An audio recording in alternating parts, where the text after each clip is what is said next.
시청자 여러분 안녕하십니까? 조간으로 하루를 여는 신통방통의 윤태윤입니다.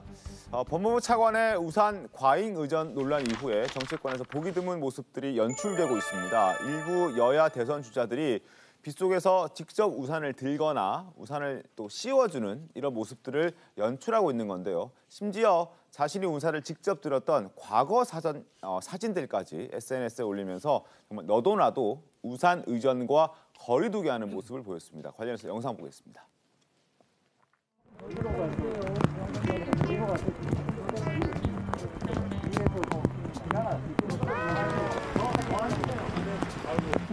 어깨 아래로 이게 안 나오고. 잊지 못할 우산을 옆으로 하셔야지 얼굴이 반이 가려져가지고.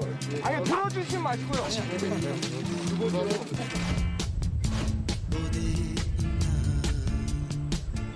다정하게 미소 지는 검은 우산을 받쳐주네.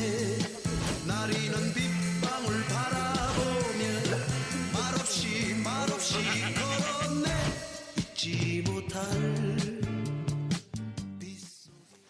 자, 관련해서 신문도 함께 보도록 하겠습니다. 신문 보시죠. 과잉 의전 논란 뜨거워지자 직접 우산을 든 여야 주자들, 동아일보가 이렇게 제목을 달아봤습니다. 지금 보시는 것처럼 윤 전 총장은 직접 자신의 왼손으로 우산을 들고 있고요. 이낙연 전 대표 역시 우산을 들고 있습니다. 홍준표 의원은 과거 어머니와 함께 찍은 사진을 공개를 했는데 여러 가지로 많은 것을 시사하는 것 같다는 생각이 듭니다. 어떻게 보셨습니까? 사실 뭐 방금 저희들도 같이 이야기를 나누었는데 의전이라고 하는 거는 정해져 있는 루트에 정해진 방식으로 가는 거예요. 이 우산을 자기가 직접 드는 거는 그 의전에 포함되어 있지 않고 당연히 해야 되는 일입니다. 그리고 지금 사진들을 보면 우산의 의전이라는 사진들을 뭐 국민께서 보시겠지만 배려가 우산에서는 가장 중요한 거예요. 같이 우산을 들 때 내 중심이 아니라 다른 사람에게 비를 맞지 않도록 해주는 모습들이 필요한데 저는 지금 이 사진을 보면 그런 모습들이 오히려 보이지 않고 평소에 배려하지 않는 사진들의 모습들이 많이 보이는 것 같아요. 그래서 그런 부분들은 뭐 앞으로 조금 정치인들이 같이 배려하고 동료에 대한 좀 이렇게 그런 생각들을 좀 많이 가졌으면 좋겠다는 말씀드리겠습니다. 알겠습니다. 아래쪽에 한국일보 보겠습니다. 문재인 대통령 역시 과잉 의전은 자제해야 한다는 메시지를 내놨습니다. 무릎 의산에 이례적으로 경고를 하고 있는데, 그리고 김부겸 총리 역시 의전 관련해서 매뉴얼을 좀 개선하겠다라는 메시지를 내놓고 있습니다. 어쨌든 지금 보시는 저 영상 법무부 차관의 과잉 우산 의전 논란 이후에 많은 것들이 좀 변해가고 있는 것 같다는 생각이 듭니다. 어쨌든 너무나 당연한 것 같은 저 일, 우산을 자신이 직접 쓰는 너무나 당연한 일이 정치권에서는 또 공직사회에서는 좀 특별한 일인 것 같아서 좀 놀랐습니다. 글쎄, 이 우산 문제가 발생을 하고 난 이후에 사실은 이제 여야에서 너도 나도 우산을 드는데 굉장히 어색해요. 잘 아시지만 제가 이제 저 가운데 같은 경우는 이낙연 대표가 다른 사람하고 둘이 우산을 쓰는데 네. 우산을 저런 때는 오른손에 들어야 되는 건 아닌가요? 그러니까 저 바로 이 사진인데 오른쪽에 있는 사람을 씌워주기 위해서는 근데 오른손에 들고 우산을 좀 오른쪽으로 가야 되는데 지금 네. 저거는 오른쪽에 있는 사람은 비를 절반은 맞아야 되는 그런 상황이잖아요. 네.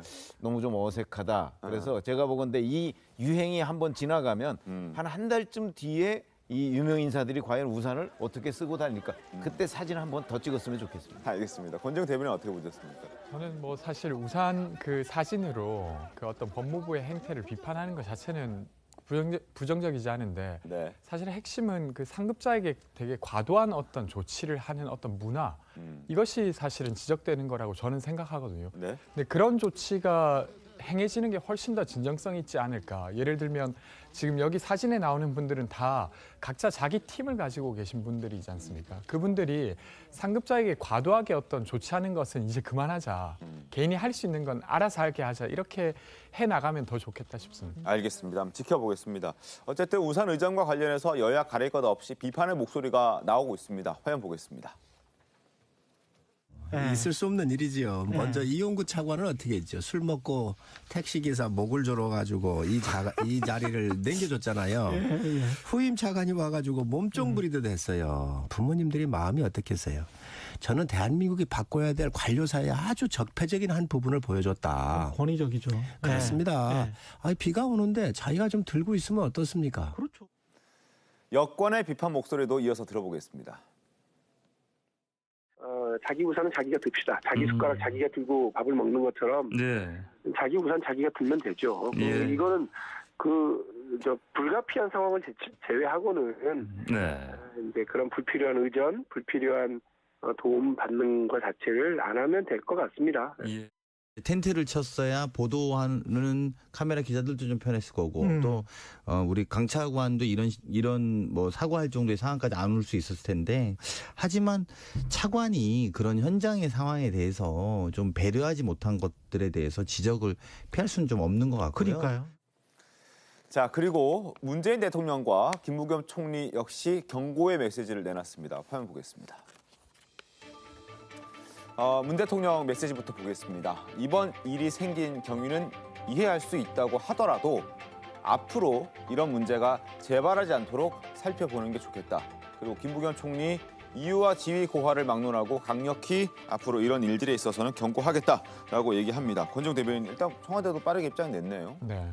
사실 지휘 체계가 좀 분명한 곳이 관료 조직이지 않습니까? 네. 그럴수록 상급자가 어떤 메시지를 내느냐에 따라서 빠르게 나아질 수도 있고 아닐 수도 있는데 그런 부분을 좀 지적한 게 아닌가 싶습니다. 교수님 어떻게 보세요? 그러니까 저는 문재인 대통령이 대통령 되기 전에 인권 변호사였잖아요. 그러니까 본인이 무엇보다도 인권에 대한 가치 이런 데에 대한 소중함을 굉장히 강조하던 분인데 사실 지금 국정 말기에 운영 말기에 이런 일이 벌어지고 나면은 사실 이것은 오롯이 말하자면 국정 운영에 대한 책임으로 돌아와요. 그러니까 법무부 차관이기 때문에 해당 국무위원이기 때문에 그런 점에서 이제 대통령께서 직접 메시지를 낸 것 같은데 그런데 조금 다른 부분에서도 대통령께서 이렇게 좀 자기 의견을 당신 의견 좀 내줬으면 좋겠어요. 그러니까 뭐 여러 가지 정치적인 현안 대통령께서 꼭 이런 부분만 내시는 건 아니잖아요. 여러 가지 국정의 총괄 책임자니까 좀 좋은데 이런 부분에 대해서는 이제 물론 비판이 이제 확산되니까 처단하겠다는 의도도 있겠지만 앞으로 대통령께서 이런 어떤 가치와 관련된 부분에 대해서는 좀 더 소상히 그리고 좀 더 본인이 아주 좀 자신감 있게 좀 이렇게 말씀해 주셨으면 좋겠다.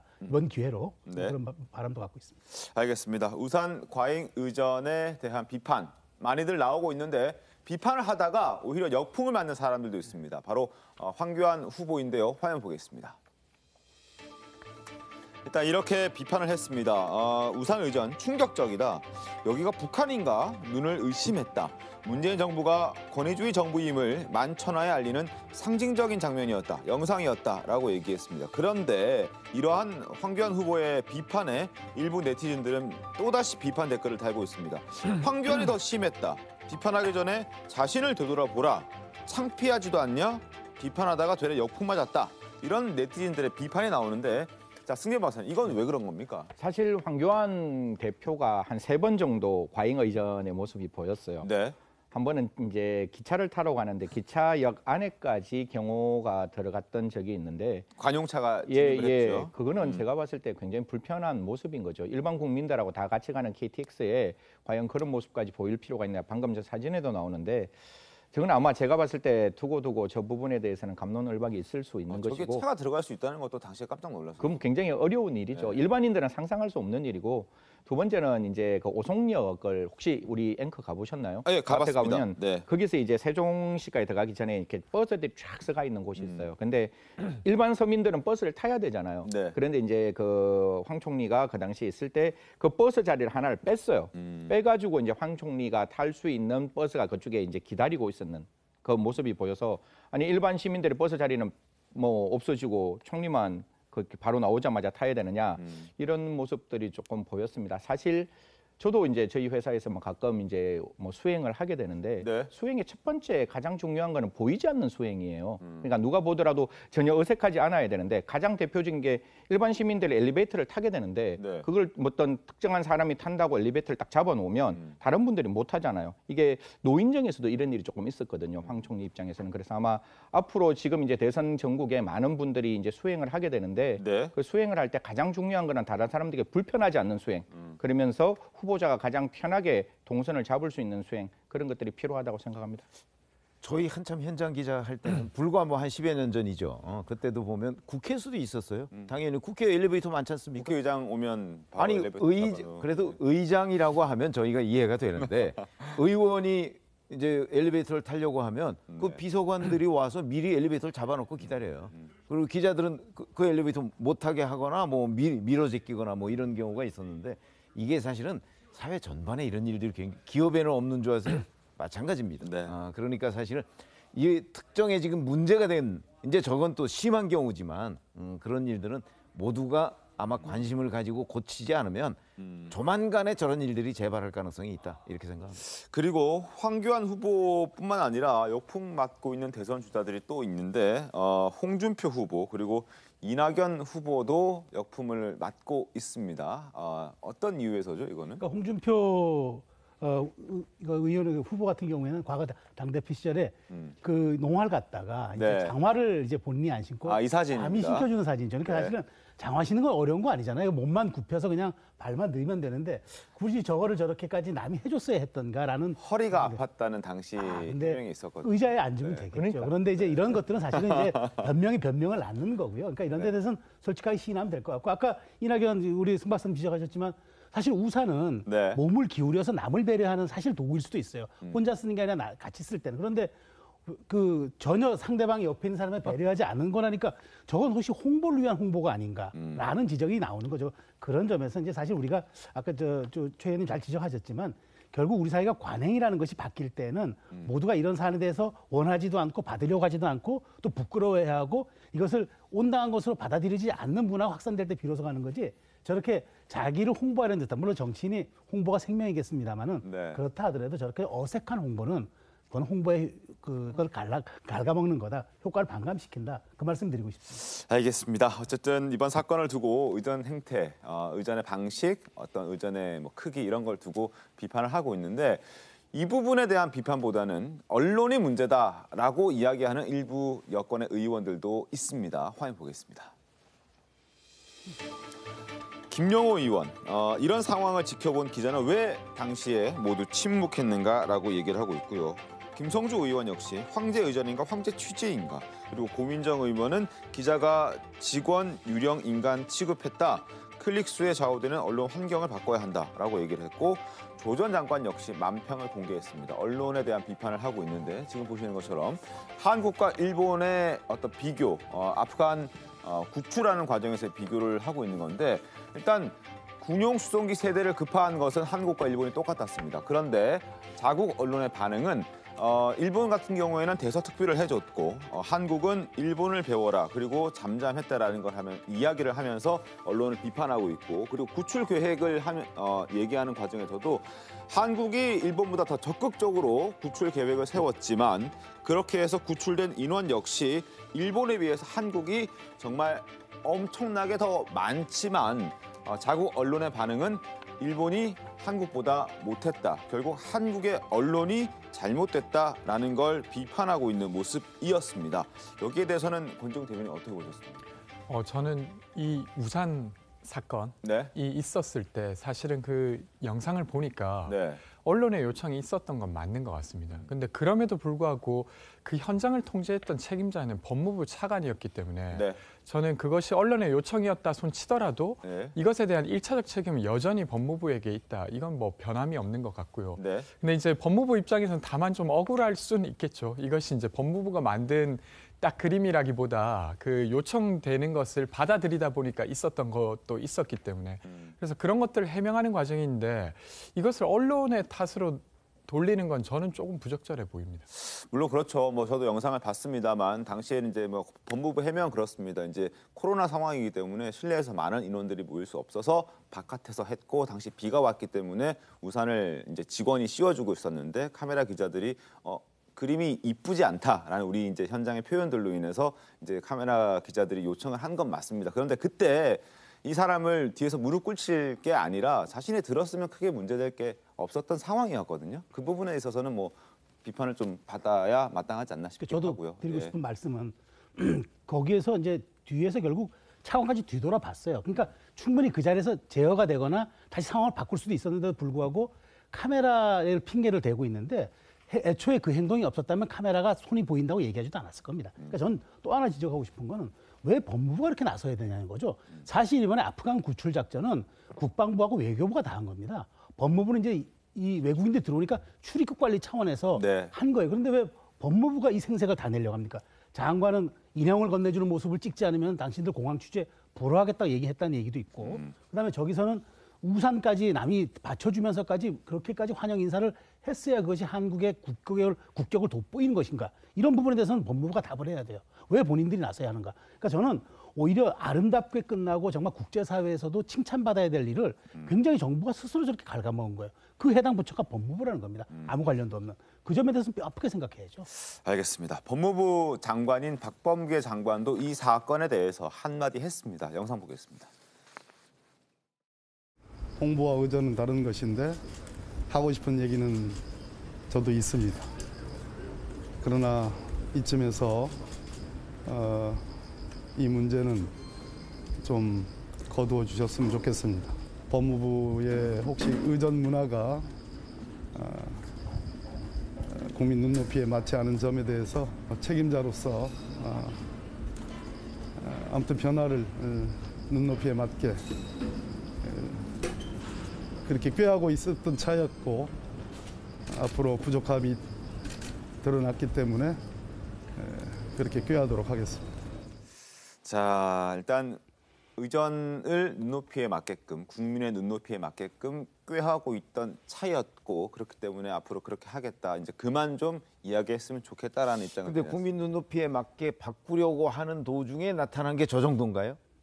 저는 우선 지금 현재 그 법무부 차관이 일으킨 저 사건에 대해서 이제 사실 지휘 책임자 아닙니까? 네. 지휘 책임자인 장관이 어떤 형태로든 저는 사과를 하고 이 정도에서 좀 매듭지어 달라고 요청을 했다면 모르겠는데, 네. 자 지금 그 의전 문화를 바꾸려고 하는 중이다 이런 얘기인데 그게 어떤 식으로든 저는 국민들한테 납득이 되지 않을 거라고 보거든요. 네. 그런 점에서 본다면 본인이 이제 박범계 장관이 뭔가 억울하다는 듯한 인상을 줬어요. 네. 하고 싶은 말이 있다 그런데 하고 싶은 말 있으면 하면 되는 거고 그 다음에 이 문제를 정말 이 정도에서 멈추려고 하면 본인이 멈추려는 행동을 취해야 되는 것이죠. 저는 그게 사과였다고 봐요.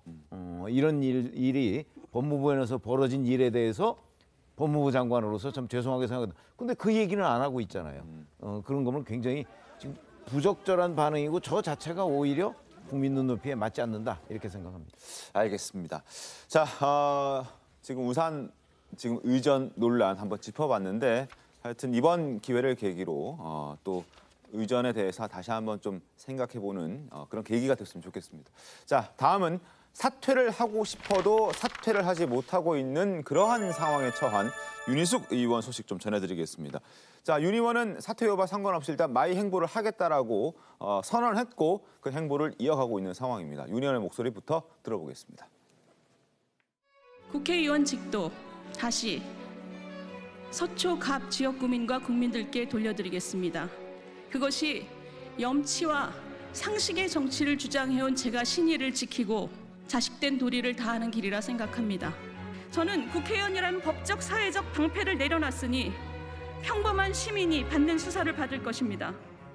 생전 처음 수사라는 것을 받으면서 보통 사람이 느끼는 그 두려움과 부끄러움을 스스로 헤쳐가겠습니다. 이게 기득권 없이 국민 눈높이를 지키는 제 정치입니다. 민주당이 협조를 안 해주면 그러면 제가 세비 반납하고 예. 또 사직서 내고 이런 상황이 계속돼야 돼서 민주당이 빨리 좀 가결을 시켜주기를 바라죠.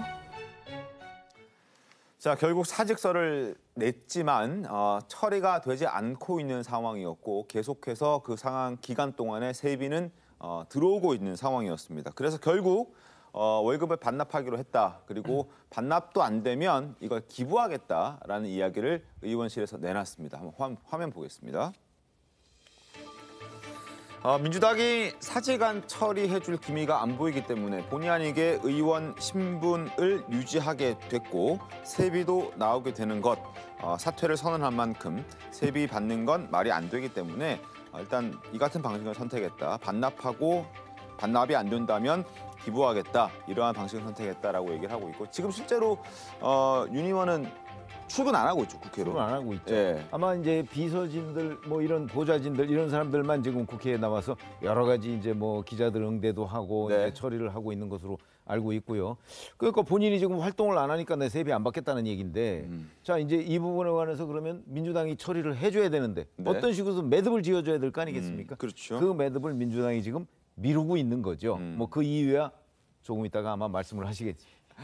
압박을 하는 차원도 있을 것 같습니다. 윤 의원 입장에서는 민주당을 어느 정도 효과가 있을 거라 보십니까? 저는 이 사안이 늘 네. 처음부터 계속 의아했는데 네. 그러니까 이런 거지 않습니까? 그 동의서를 본인이 제출해서 조사가 시작되었습니다. 네. 그리고 그 권익위 조사가 나오자 지도부가 셀프 면제를 해줬어요. 윤인숙 의원은 본인이 한 게 아니니 소명이 된다는 소명이 이유로. 된다라고 해줘서 사실 누구도 사퇴하라는 압박을 하지 않았습니다. 그런데 갑자기 본인이 스스로 사퇴하겠다고 했고 근데 저는 처음에 사퇴한다고 했을 때 자신의 부모님이 2016년 세종시에 3,000평이나 되는 땅을 샀고 거기에 상당한 이익이 발생했고 그리고 부동산 그러니까 세종시에 특별 공급을 받으면서 거기에도 한 2억 상당의 이익이 발생했고 네. 따라서 그것이 사실은 정치 권력자로서 자신에게 불법이 아니다 손 치더라도 네. 어떤 정치가 안 좋다는 인상을 주기 때문에 스스로 사퇴하겠다라고 했다면 저는 되게 설득력 있었다고 생각합니다. 네. 근데 웬걸 기자회견장에 나와서 하는 이야기는 권익위 조사가 잘못됐다. 그리고 문재인 정부가 잘못한 일을 나로 인해 덮어질 수 있으니까 내가 사퇴해서 그것을 더 드러내겠다라고 했거든요. 그래서 이게 도대체 어떻게 연결되는 일인가 아직도 잘 이해가 안 되고 그리고 사실은 이 사퇴 여부를 결정짓는 공은 여전히 저는 국민의힘에 있다고 생각합니다. 왜냐하면 뭐 이 민주당이 관여한 게 아무것도 없는데 국민의힘에서 지도부 차원에서 사퇴를 정말 시켜야 될 것 같으니 민주당도 협조해달라라고 하면 그때 민주당이 고민해야 되는 게 순서가 아닌가 싶습니다.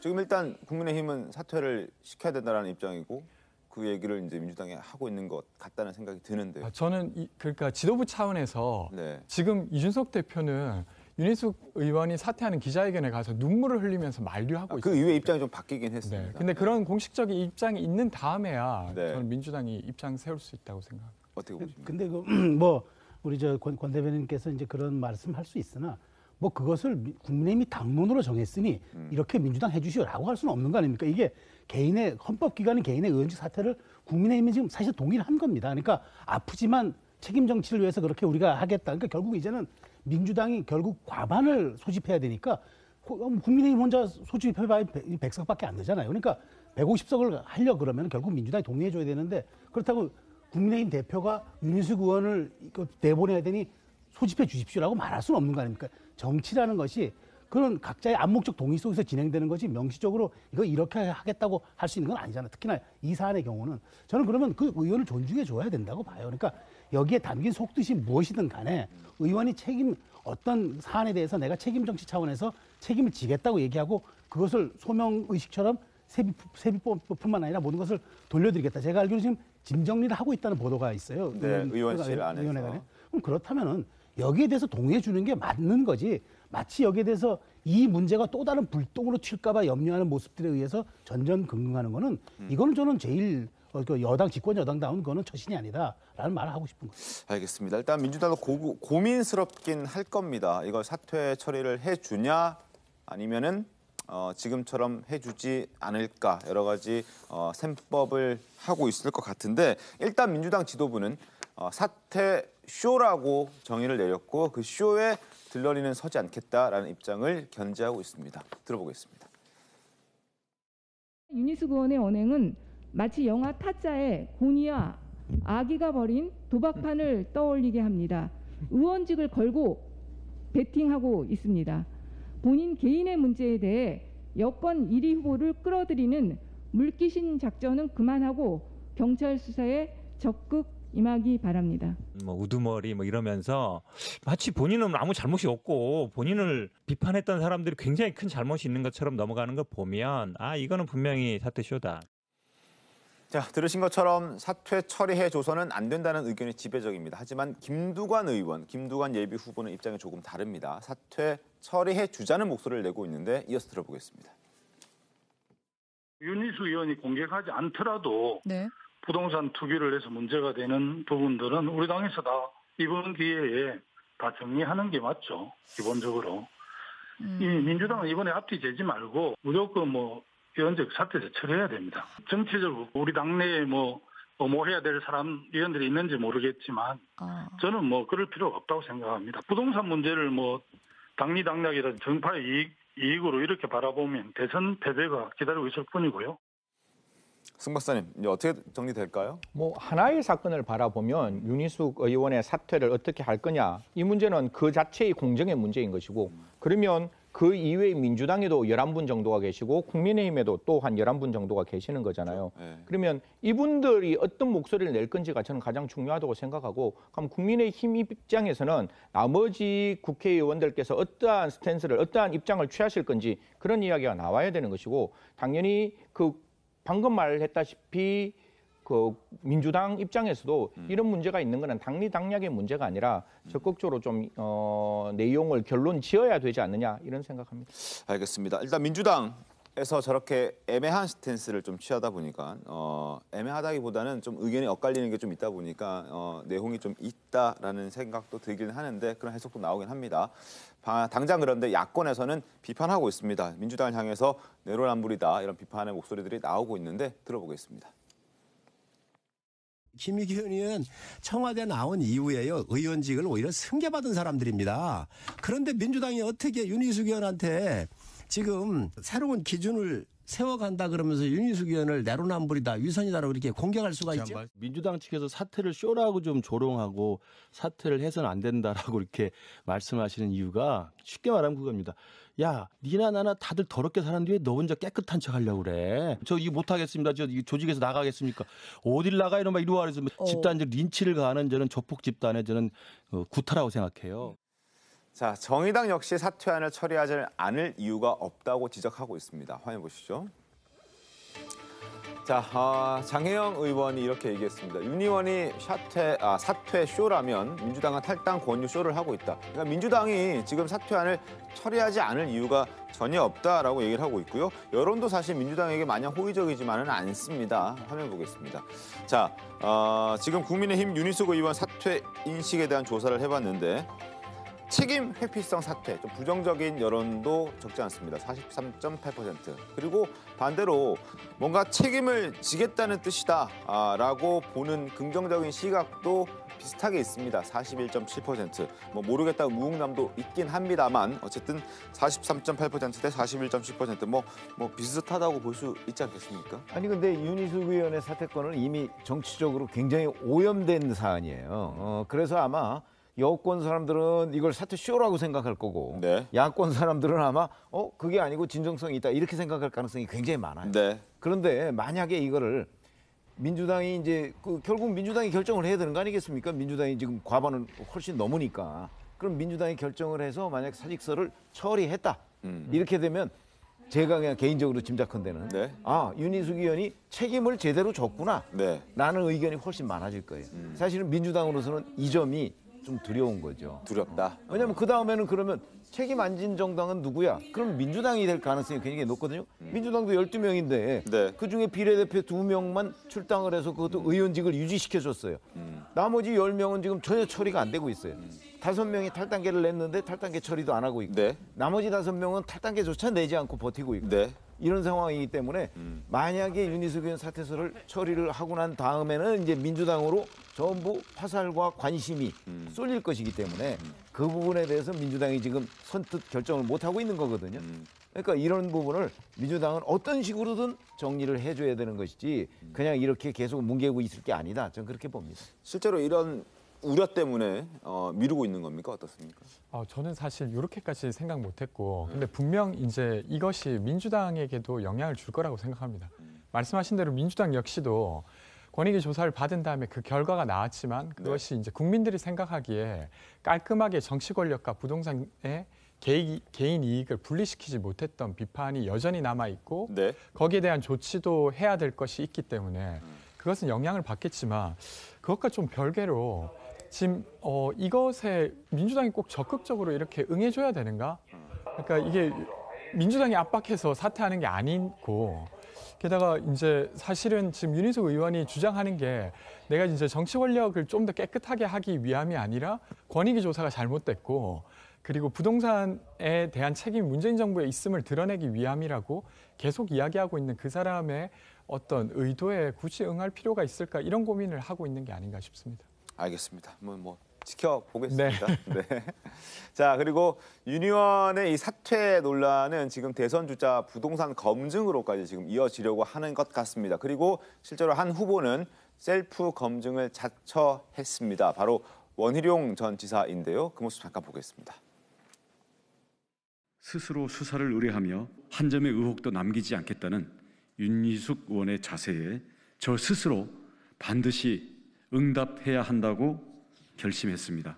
저와 제 가족의 재산을 완전하게 검증할 수 있도록 모든 것을 공개하고자 합니다.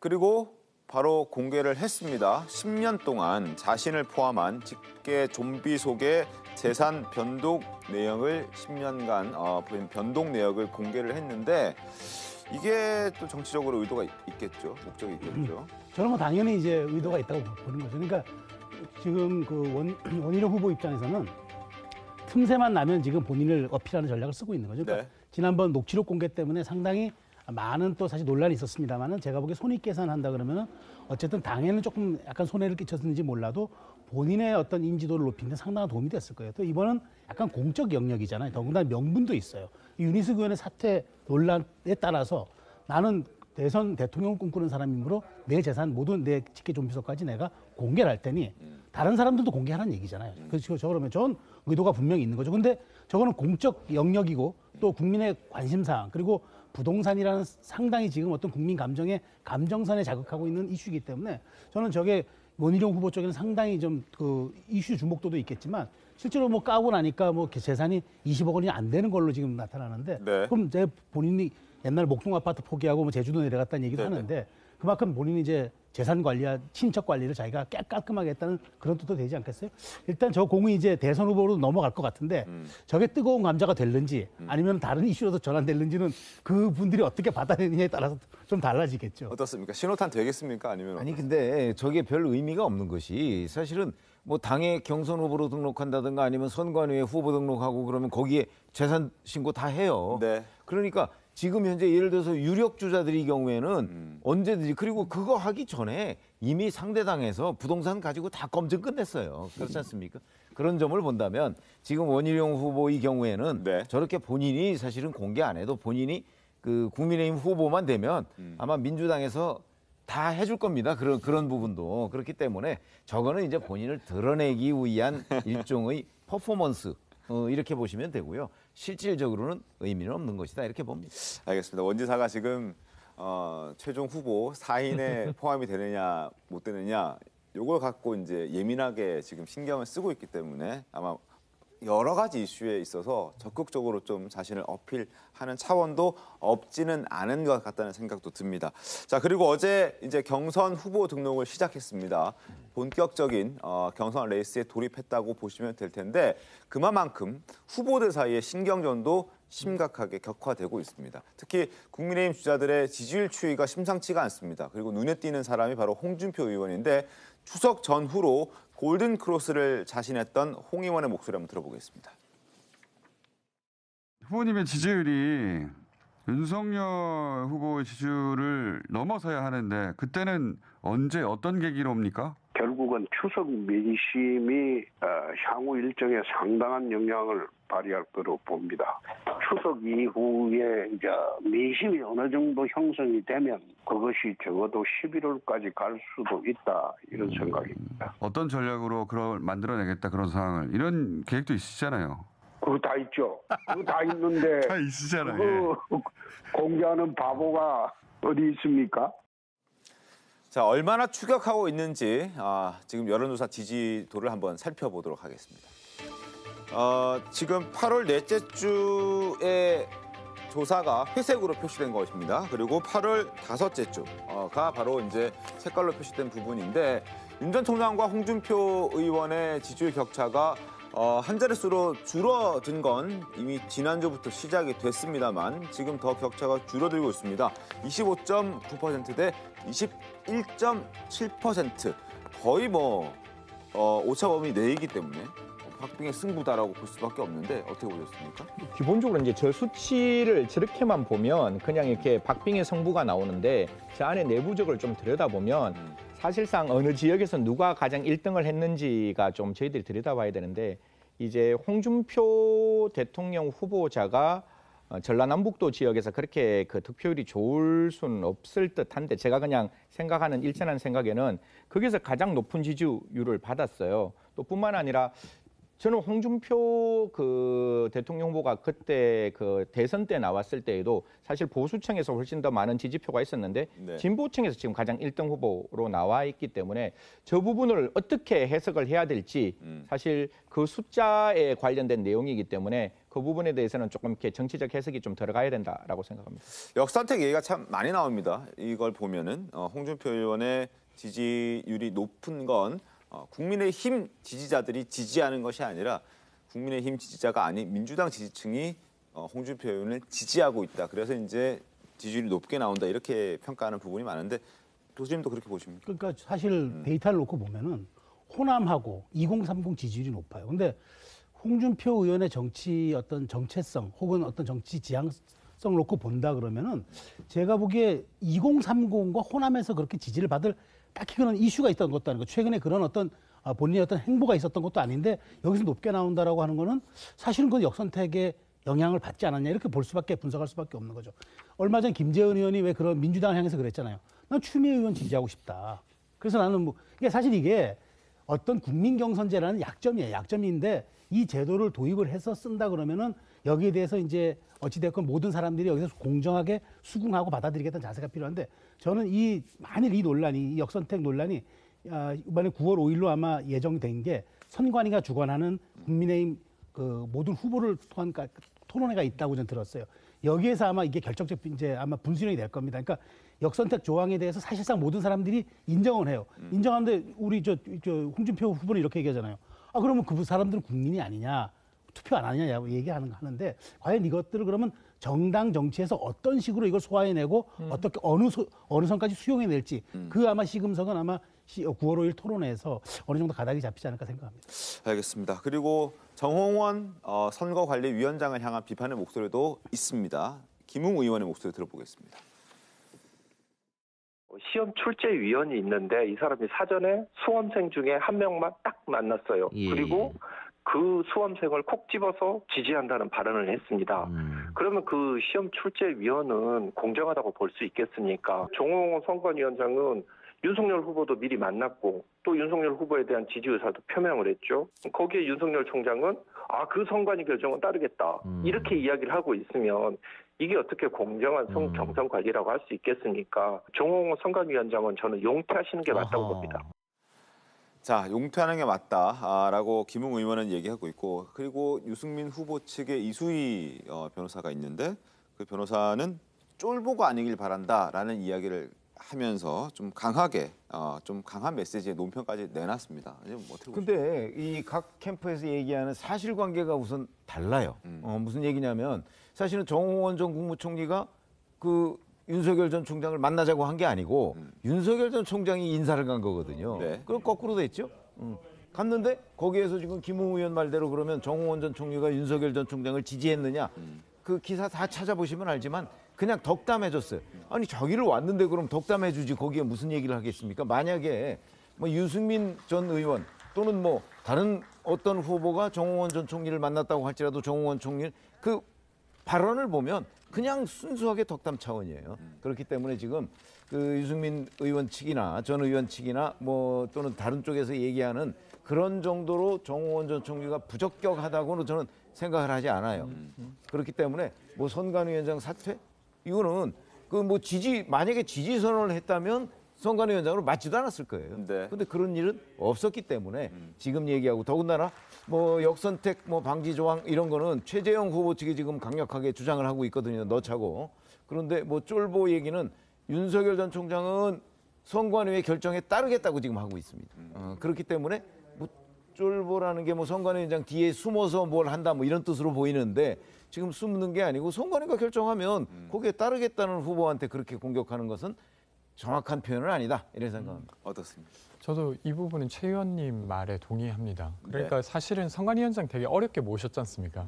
근데 이 조금 그런 사실관계가 불분명한 걸로 흔드는 것 자체가 좀 부적절하다고 보고 저는 역선택 관련해서 그러니까 단순히 이게 지금 홍준표 후보의 지지율 상승이 단순히 역선택 때문이다라고만 하면 저는 호남이랑 2030 외에도 사실 격차가 많이 좁혀지고 있어요. 그래서 그렇게만 볼 게 아니라 전반적인 캠프의 지지도로 이해하는 것이 각자 캠프에 더 좋지 않을까 이런 생각이 듭니다. 알겠습니다. 그런데 확실한 수치로 나오는 것은 사실은 국민의힘 지지자들에서 윤석열 전 총장과 홍준표 의원의 격차는 여전히 굉장히 커요. 네. 그렇죠. 그렇죠. 근데 민주당 지지자 중에서는 역전이 됐단 말이죠.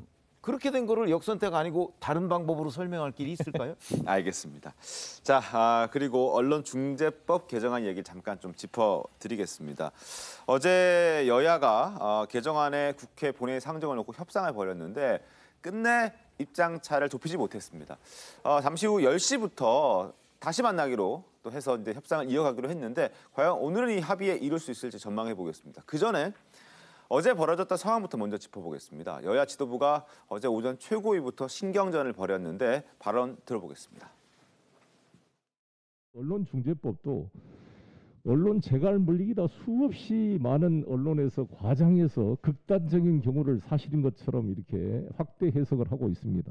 만약 야당이 정쟁만을 위한 필리버스터를 요구한다면 저희도 적극 참여해서 우리 당의 언론 개혁에 대한 소신을 또 원칙을 소상히 국민들께 전달하는 자리로 만들겠습니다.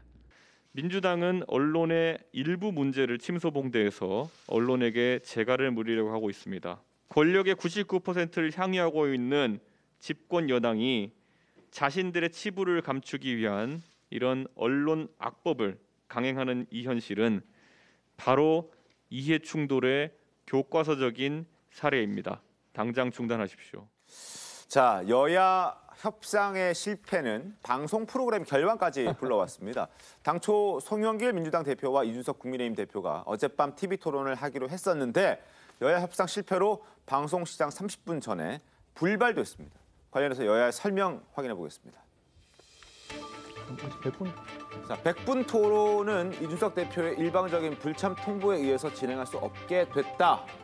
그리고 단순히 여야 간 약속이 아니라 방송사 간의 약속이고 국민과 시청자에 대한 약속이라고 더불어민주당 대변인은 이야기하고 있습니다.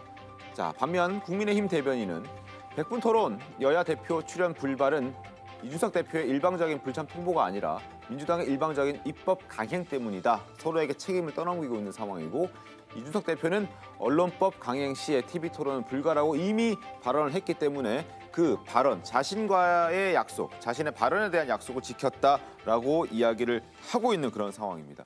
어쨌든 결국 해당 방송사 프로그램은 결방이 됐고요. 긴급 대책 편성을 할 수밖에 없었습니다.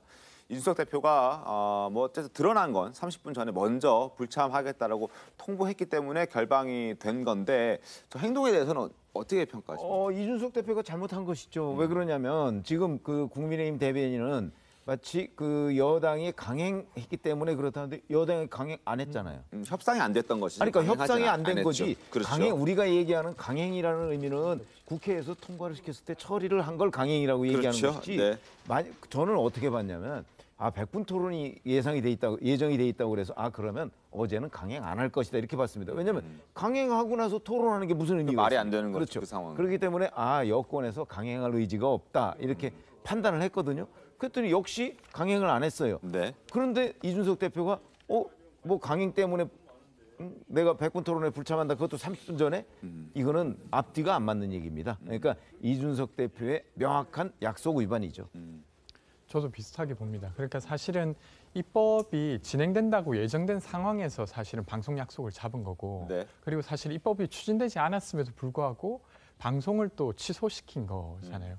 그래서 되려 어쨌건 거기 나와서 더 많은 이야기를 하는 게 국민들 입장에서도 더 그와 관련된 어떤 이준석 대표의 생각도 듣고 좋은 기회가 됐을 텐데 그것을 스스로 내버린 거라고 생각합니다. 그러니까 이준석 대표 입장에서는 국민의힘에서 요구한 게 있는데 그 요구안을 민주당에서 안 받아주니까 토론 못하겠다 이렇게 나왔던 것 같기도 합니다. 사실 저희가 보는 백토 시간하고 녹화하는 시간이 달라요. 100분 토론. 예, 네, 100분 굳이 토론. 안 주셔도 예, 될 것 100분 같습니다. 토론하는 네. 시간하고 네. 그 녹화하는 시간이 달라서 사실 네. 저희들은 100분 토론을 생방송을 하고 이렇게 보고 있지만 그 8시 정도에 아마 녹화가 될 거예요. 그러면 아마 스탠바이 시간이 6시 반 정도부터 이제 그 MBC에 있어야 되는데 그렇겠죠. 그 네. 상황에서는 아마 대치 국면이었을 거예요. 네, 네. 어제 그래서 아마 오후 한 6시, 7시 7시까지 반, 뭐 9시에도 만났다고 하니까요. 그러니까 네. 그 상황에서 이준석 대표의 입장은 아마 제가 그 100분 토론에 나가본 경험으로는 분명히 그 상황에는 분명히 대치 국면이었을 거예요. 그래서 30분 전에 안 한다라고 말했을 수도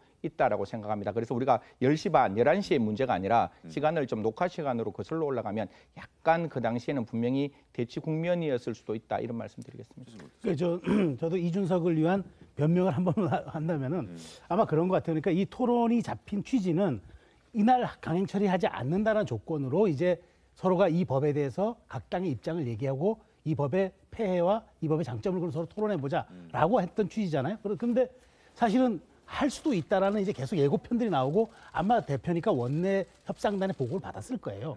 그런데 장담할 수 없다는 판단이 들었겠죠. 그래 어쨌든 뭐 제가 보기에 대표로서 공적인 약속을 지키지 않은 건 좀 잘못이긴 하나 그러나 제가 보기에 원내 협상단의 계속적인 보고를 받으면서 대표가 오늘 잘못하면 이게 토론이 무의미하게 어쩌면 법안이 강행될 수도 있겠다는 판단이 들어서 이렇게 결정지지 않았나는 생각하는데 어찌됐건 토론 문화의 앞장선 우리 이준석 대표가 이 부분에 대해서 약속 파기는 조금 아쉬운 대목입니다.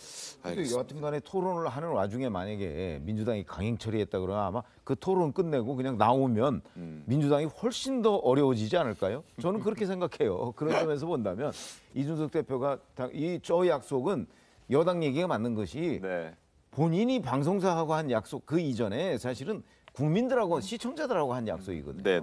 그 약속은 여당이 강행 처리를 했다 이렇다면 뭐 그건 이제 이걸 보이콧할 수가 있지만 그렇지 않다면 그 약속은 당연히 지켜야 되는 것이죠. 뭐 방송 중에라도 만약에 말씀해 주신 대로 강행 처리가 됐다면 그다음부터 토론이 무의미해지는 거니까. 그러니까 문제 제기를 충분히 할 수 있었을 텐데 좀 너무 성급했던 거 아닌가 하는 생각도 듭니다.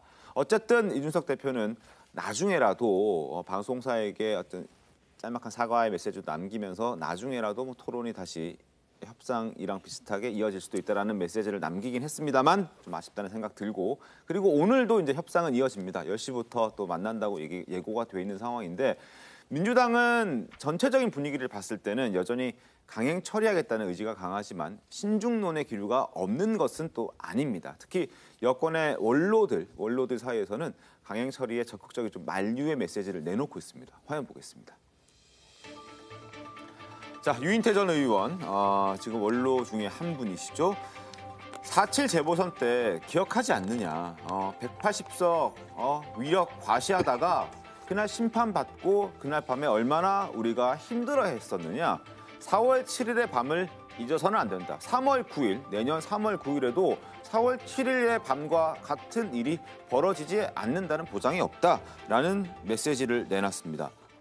실제 여론도 민주당에게 그렇게 유리한 것은 아닙니다. 어제도 국회 앞에서는 7개 언론단체가 기자회견을 열었고 언론중재법 개정안을 철회할 것을 거듭 촉구하고 나섰는데 심지어 이철의 청와대 정무수석까지 어제 국회를 찾았다고 합니다. 청와대도 사실은 공식적으로는 뭐 메시지를 내놓고 있진 않지만 민주당의 강행 의지에 대해서 조금은 불편했던 것으로 우리가 이해를 해도 될 것 같다는 생각이 드는데요. 그렇죠. 지금 이철희 정무수석이 국회의 상주하다시피 하면서 물밑대화를 하는 건 아마 대통령의 그 뜻이 일부 반영된 거라고 봐야 되겠죠. 그러니까 지금 이런 거죠. 이런 상태에서 통과시켜버리면 이제 9월 정기 국회부터는 야당 협조를 기대하기 어렵습니다. 그러면 대통령의 국정운영 동력도 굉장히 상실되고 제가 방송 앞부분에 말씀드렸다시피 인권에 대한 가치를 대단히 강조해요. 문 대통령 입장에서는. 그러면 도대체 이제까지 썼던 언론 자유에 대한 민주에 대한 가치에 대한 당신의 생각은 무엇이냐 이렇게 지금 또 거꾸로 또 이렇게 질문을 당할 수가 있는 거죠. 그래서 굉장히 부담스러울 수 있는데 다만 이제 이것이 이제 민주당이 입법을 하는 과정에서 이것이 이제 이른바 일부 강성 지지층들의 의사를 반영된 거다는데 사실 대통령 입장에서는 중도를 또 떼어내고 선거 관리가 또 어려울 수도 있단 말이죠. 그러니까 여러 가지 생각이 작용된 것 같은데 전 제가 보기에 어쨌든 이 법이 지금 굉장히 여론도 안 좋고 하는 것은 기본적으로 입법을 하다 보면 내용이 정당해야 되느냐, 과정이 절차적으로 정당했느냐, 세 번째가 그 입법에 대한 이해 당사자들의 수렴이 되느냐. 근데 이걸 못 갖추는 거란 말이죠. 그러니까 이런 데에 대한 여론의 압박도 상당한 부담일 겁니다. 알겠습니다. 언론중재법 개정안에 대한 여야 대선 주자들의 입장은 어떨까요? 먼저 국민의힘 대선 주자들 목소리 한번 들어보겠습니다. 언론중재법 개정안은 언론의 재갈을 물리는 언론재갈법입니다. 이 법이 시행된다면 기자들은 모든 의혹을 스스로 입증할 때까지 보도하지 못함으로써 권력 비리는 은폐되고 독버섯처럼 자라날 것입니다. 언론중재법은 워낙 중요한 문제라서 문 대통령께서 그만 좀 자중해 주셨으면 합니다. 퇴임을 앞두고 막판에 이런 식으로 언론까지 재갈 물리는 이런 법은 제정을 하게 되면 아마 퇴임 후에 문 대통령에 대한 역풍이 정말 강하게 불 겁니다. 자, 반면 민주당의 대선 주자들은 의견이 좀 갈립니다. 이어서 보겠습니다. 징벌적 배상 제도를 도입해야 된다는 게 제가 평소의 지론이고 5배도 너무 약하다. 고의적으로, 즉 악의적으로 가짜 뉴스를 내면 언론사가 망한다고 생각할 정도의 강력한 징벌을 해야 된다고 지금도 생각합니다. 언론중재법 통과는 필요하다는 입장이고요. 저는 뭐 기본적으로 언론 자유만큼 언론 책임도 중요하다고 생각하는 사람이라서 그 언론이 사회적 책임을 조금 더 분명히 해야 된다. 개혁의 부메랑 효과라고 하잖아요. 우리는 개혁 조치라고 했는데 그것이 전체적인 개혁의 동력을 상실하게 하거나 이런 잘못된 결과를 가져올 수가 있기 때문에 급하게 끌고 가서는 안 된다는 생각이 있습니다. 자, 오늘 과연 여야가 협상안을 갖고 합의를 할 수 있을지 주목이 되는데, 자, 국민의힘 관계자에 따르면 야당이 오늘 제안할 그 수정안을 좀 얘기를 들었는데 완전히 판을 바꿀 만한 뭐 그런 파격적인 내용이 들어가 있다, 이런 얘기들이 들립니다. 그러니까 뭐 독소 조항을 다 빼냈다는 얘기겠죠. 그러니까 이른바 뭐 기사 열람 차단 청구권이라든지 그다음에 징벌적 5배 조항을 뺀다든지, 그러니까 이 법에 아예 그냥 얼개를 다 바꿔버리겠다는 새로운 수정안을 냈다는 얘기가 저도 들었는데, 과연 근데 민주당이 과연 그럼 여기에 대한 것을 받을 것인가? 저는 민주당이 이렇게까지 끌고 와서 과연 협상할 것인가? 그러니까 저는 어느 정도 중재가 될 수 있는 조항으로 가야지 이 법의 얼개를 다 바꾼다면 민주당이 좀 받아들일 것 같지 않아요. 어떻습니까? 그러니까 아마 계속 고민이 될 것 같습니다. 하나는 어쨌든 언론 개혁에 대한 요구가 있었고 그것을 제도화하는 데 있어서 진통이라고 이걸 이해할 것인지, 아니면 정말로 절차적이고 어떤 시간적으로 수기의 시간이 부족하다고 이해해서 그 시간을 더 확보하면서 협의에 나갈지, 그 사이에서 계속 줄타기를 하고 있는 것 같은데 좀 더 지켜봐야 되지 않을까 싶습니다. 알겠습니다. 지켜보겠습니다. 그리고 지금부터는 민주당 소식 이어가겠습니다. 민주당이 오늘부터 대전 충남 지역의 권리당원 투표를 시작으로 순회 경선 투표를 진행합니다. 자, 화면 잠깐 보면서 일정을 한번 소개를 좀 해드리겠습니다.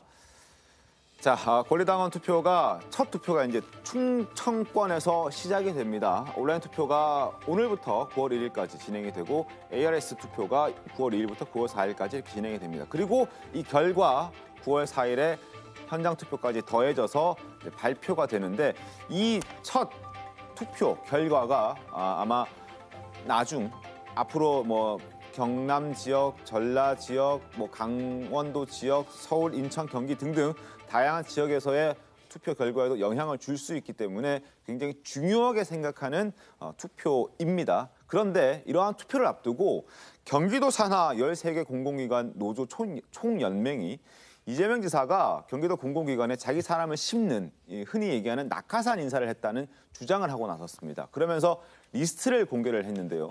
리스트에는 90명이 넘는 인원이 있었습니다. 단독으로 입수한 명단부터 확인해 보겠습니다. 자, 이게 주요 낙하산 현황이라고 되어 있는 이제 문서입니다. 노조가 공개를 한 문서인데요. 보시는 것처럼 직위가 나와 있고 구분이 되어 있습니다. 일단은 사장, 홍보 라인, 본부장 등등등 있는데 구분되어 있는 부분을 보시면 여러 가지 성남 관피야, 성남 경찰, 성남 이런 식으로 이제 구분이 되어 있고 또 여기에는 캠프 출신인지 아닌지 아니면 어디에서 이재명 지사와 연관을 짓게 됐는지 인연이 생겼는지 등등도 함께 기재가 되어 있습니다. 자, 직책은 팀장인데 캠프 출신이고 또 청년기획팀장인데 캠프 출신이고 경영기획실장 출신인데 실장인데 성남시 출신이고 이러한 출신 성분들이 일단 적혀 있고요.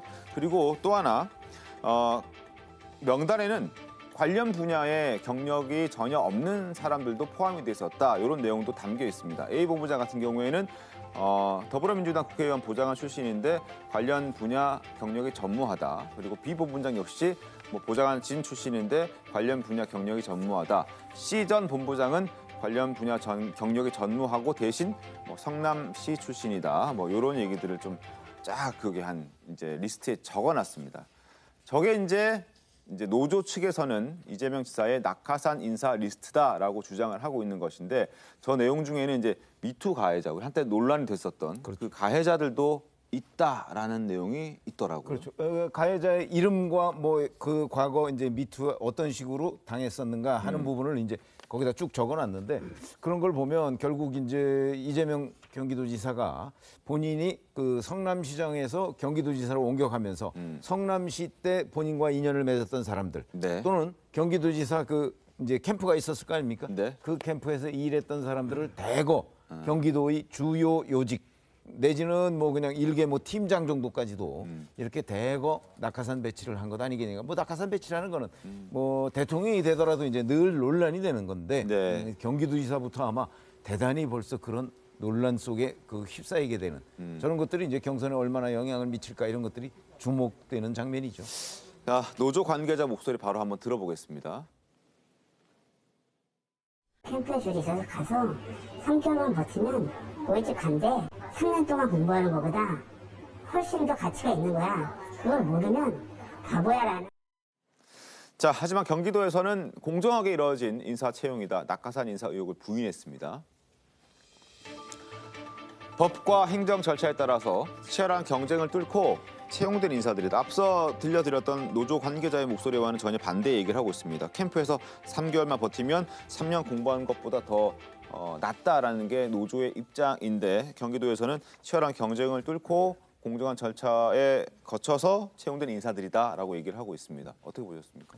저는 이와 비슷한 논란 관련해서 좀 이야기 나누고 싶은 게 있는데요. 그러니까 사실 이제 행정부에서 정무직 공직자를 제외하고는 다 그 직급에 맞는 채용 절차가 있습니다. 그리고 그것을 거쳐야만 임용이 가능하거든요. 그래서 지금 보여주신 그 명단도 제가 알고 있기를 모두 그 채용 절차에 맞춰서 이제 선발된 인원일 것입니다. 근데 이제 이런 것인데, 그러니까 사실 정치라고 하는 게 민주주의 선거를 통해서 권력을, 그러니까 행정부를 운영할 권력을 위임받고 나면 그것을 원래 이제 선거 과정에서 표방했던 비전대로 운영할 수 있도록 인사를 하는 것이 그것이 위임된 권력입니다. 근데 그거대로 하지 못하게 되면 전혀 선출되지 않은 관료들이 이 정부를 운영하게 되지 않습니까? 그래서 물론 이제 이것이 인사가 진행되는 과정에서 조금 부적절하다. 저분보다는 다른 사람이 더 잘할 거다.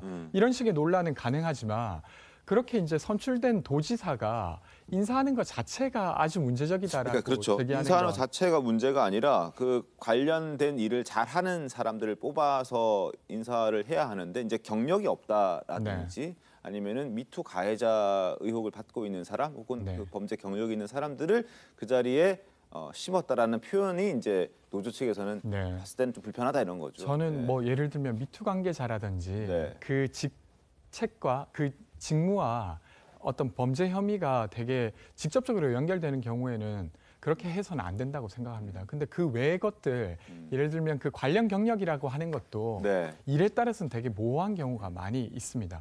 그래서 저 모두가 아주 문제적이다라고 말하는 건 좀 부적절하지 않나 싶습니다. 알겠습니다. 저는 그 경기도가 해명했잖아요. 법과 채용 절차에 따라서 했다. 안 했으면 다 지금 법의 심판을 받았겠죠. 저거는 뭐 당연한, 저 경기도가 하는 얘기는 너무나 당연한 이야기고, 다만 전 그거죠. 우리가 여기 경력직을 채용할 때는 유사한 과거와 이 직책을 수행할 만한 경력이 있느냐 이런 것들을 보고 꼼꼼히 채용하는데, 사실 마음만 먹으면은 짜고 뭐 사람을 내정해 두고 절차만 공정하게 밟으면 되는 거예요. 그러니까 이런 사례가 경기도에 너무 많다는 거죠. 그러니까 물론 어떤 지금 권 대변인 얘기했다시피 일종의 엽관제, 그러니까 말하자면 어느 한 선출직이 되고 나서 그 사람을 꾸린 엽관제는 어느 정도 선은 이해가 되지만 경기도는 너무 과도하다는 거죠. 지사 찬스라는 거예요. 그러니까 그런 점에서 지금 비난하고, 이렇게 기회의 공정들이 결국은 공부 열심히 하는 것보다 캠프 가서 줄 잘 서는 게 중요하다라고 이런 육성이 나올 정도면은 이거는 사실은 지사 찬스를 너무 과도하게 남용한 거다라고 이제 비판이 제기될 수 있는 대목이죠. 뭐 이게 뭐 이재명 지사의 지사 찬스 논란이 사실 한두 번이 아니었기 때문에 더 문제가 좀 커지는 것 같다는 생각도 드는데, 뭐 황교익 씨 논란도 있었고, 뭐 아니 그리고 그런 것도 낙하산 있었고. 논란도 네. 뭐 꼭 이재명 지사한테 있는 것만은 아니거든요. 네, 뭐 다른 지자체에서 그래서 있을 수 사실은 있습니다. 저는 네. 낙하산 인사를 제도화하자 이렇게 주장하고 있는 사람입니다. 그게 왜 그러냐면 저렇게 전부 눈 가리고 아웅식으로 지금 얘기하고 있잖아요. 문재인 대통령 마찬가지고 이재명 지사 마찬가지고 뭐 국민의힘 쪽에 어떤 지사 했던 분들도 다 마찬가지입니다. 본인들이 했는데 이게 법과 제도를 어긋난 게 없다. 다 그렇거든요. 왜 그러냐면 그런 사람들을 뽑을 선발 인원들, 네. 이 사람들도 또 그 지사나 대통령이나 이런 사람들이 되게 지명하잖아요. 네. 그러다 보니까 다 뜻을 충분히 알아요. 그러니까 사전에 내정해 놓은 사람이 늘 돼요. 정확하게 평가를 했다고 하는데도 꼭 그 사람이 된단 말이죠.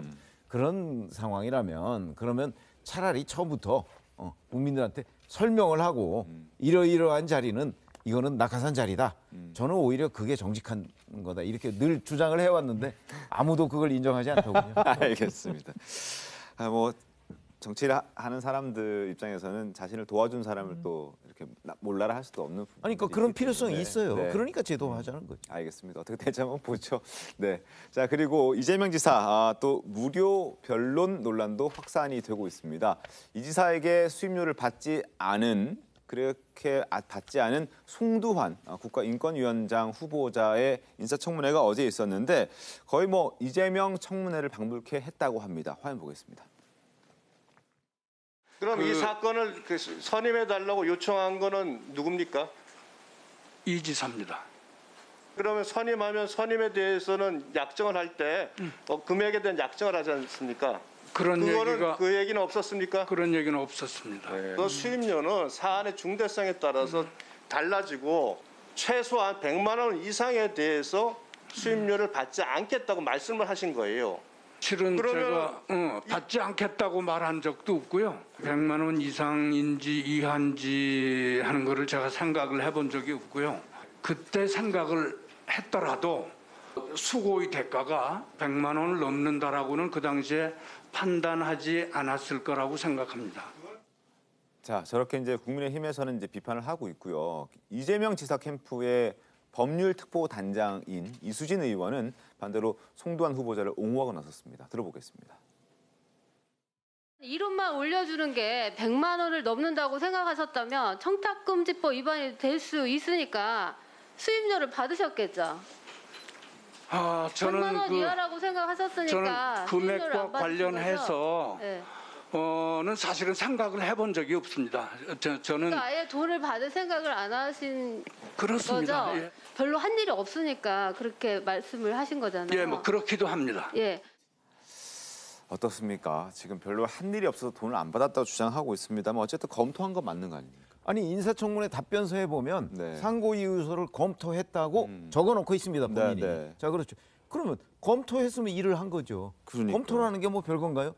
예를 들어서 상고이유서를 누가 썼는데 본인이 직접 쓰지는 않았지만 누가 썼는데 그거를 갖다 놓고 검토하고 검토했으면 본인의 의견을 얘기했을 거 아니에요. 네. 그게 상담이거든요. 그리고 거기에 대해서 대가를 지불하지 않았으면 그것이 이제 청탁금지법 위반 아니냐 이런 지적입니다. 지금.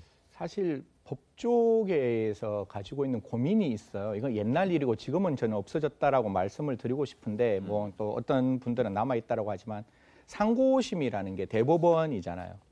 그럼 대법원 대법관들이 그걸 봐야 된단 말이에요. 그걸 보지 않으면 상고를 그냥 기각해서 아예 들여다보지도 않을 수 있는 심리 불속행이라는 제도가 있어서 상고심은 어떤 변호사님이 있는지에 따라서 완전히 달라질 수 있는 옛날에 불편한 관행이 있었습니다. 그래서 흔히 말해서 대법관 출신들이 그 변론서에 도장만 찍어도 굉장히 큰 돈을 받던 경우가 있어서 저 부분이 그냥 그 당시에 당신의 이름으로 생각하면 분명히 어느 정도 영향력은 있었을 것이라는 말씀. 자, 이 무료 변론 논란에 이낙연 후보 측의 공세도 만만치가 않습니다. 이명박 전 대통령이 삼성 다스 소송비를 대납한 이런 협의로 유죄 선고받은 사례까지 얘기를 하면서 일단 공격을 하고 있는데 여기에 대해서 이재명 후보 측도 입장을 내놓고 있습니다. 적극 반박하고 있습니다. 들어보겠습니다. 무료 변론으로 관련해가지고 이것도 지금 당에서 크게 공세가 저희가 정책 오늘 있잖아요. 기자님 간담회에서 질문 안 하고 나와서 일부러 질문 드리려고 손가락까지 왔는데 오늘 인사청문회가 있어서요. 그 인사청문회 관련 내용이나 저희가 논평을 받으시면 될 것 같아요. 저희가 정책 기자회견 때 현안 말을 하면 어처구니 보시면 되면 가지고 너무 어처구니가 없는 공세라는 그런 아니요 그런 말씀하신 적이 없고요. 아니요 그 일부러 그렇게 받아내지 마시고요. 자, 이재명 지사도 적극 나섰습니다. 어처구니 없는 공세라고 이야기를 했습니다. 화면 보겠습니다. 제가 참 어처구니가 없는데요. 재산이 늘어났다는데 제가 취임 전 재산보다 지금 올 초 신고한 재산이 총액이 줄어들었다. 집의 평가 차익이 많이 늘었기 때문에 실제 현금 자산은 훨씬 많이 줄었습니다. 그러니까 집값이 좀 올랐을 뿐 나머지 재산은 좀 줄어들었다 이런 얘기를 하는 거고 현금 자산은 이제 변호사 비용으로 썼다는 취지의 얘기를 하고 있는 것 같습니다. 그게 다 관부에 기재가 되어 있고라고 얘기를 하고 사실은 변호사 비용 지급이 상당 부분 차지한다. 줄어든 이유는 이렇게 본인도 얘기합니다. 그런데 이게 재산이 늘어났다. 대납 의혹. 대납을 누가 해주겠냐라고 오히려 좀 화를 내는 모습까지 있죠. 그리고 무료 변론이 아니었다라는 그 질문에 전혀 사실 아니다. 변호사가 워낙 숫자가 많았는데 실제 변론하신 분들은 유료로 다 지급을 했다라고 얘기를 합니다. 저 이제 3심까지 가는 과정에서 이제 30여 명에 이르는 변호사들이 저기 이름을 올렸다고 하는데 그중에 실제로 일을 열심히 했던 분들에게는 돈을 다 지급했다라는 게 이재명 지사의 이야기입니다. 하여튼 논란은 계속될 것 같은데 지켜보도록 하겠습니다. 잠시 뒤에 돌아오겠습니다. 네, 오늘 준비한 신통방통 여기까지입니다. 내일 더 신통하게 돌아오겠습니다. 고맙습니다.